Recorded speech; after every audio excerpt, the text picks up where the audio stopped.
اللہم صلی علی محمد وآل محمد۔ السلام علیکم ناظرین، میں ذاکر عمیر رضا نقوی۔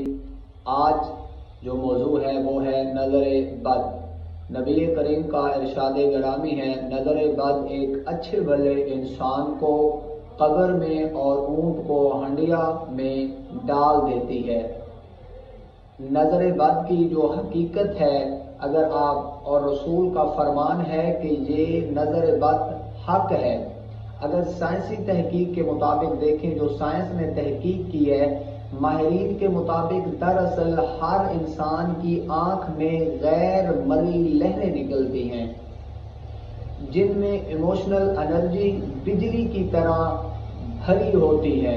سائنسی تحقیق کے مطابق، ماہرین کے مطابق دراصل ہر انسان کی آنکھ میں غیر مساوی لہریں نکلتی ہیں جن میں ایموشنلی انرجی کی بجلی بھری ہوئی ہوتی ہے۔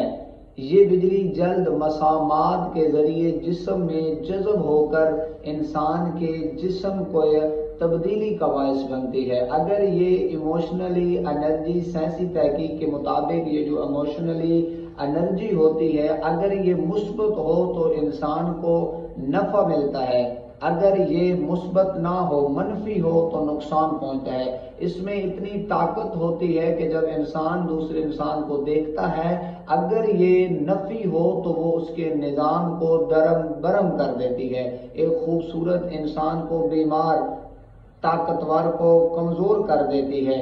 سائنس کے مطابق بھی یہ ثابت شدہ ہے اور حدیث میں بھی ملتا ہے کہ نظر بد حق ہے، اور اس سے اگر آپ نے محفوظ رہنا ہے، اگر آپ کو نظر بد لگ چکی ہے تو اس کا جو فرامین کے مطابق حضرت امام علی رضا علیہ السلام، اگر آپ کو نظر بد لگ چکی ہے تو حضرت امام علی رضا علیہ السلام فرماتے ہیں کہ تم اگر اس کا حل چاہتے ہو تو اپنے ہاتھوں کو اپنے چہرے پر رکھو، سورۃ فاتحہ، سورۃ اخلاص، سورۃ فلق اور سورۃ ناس کی تلاوت کرو اور اپنے ہاتھوں کو چہرے پر مل لو، انشاءاللہ آپ صحت یاب ہو جائیں گے۔ والسلام۔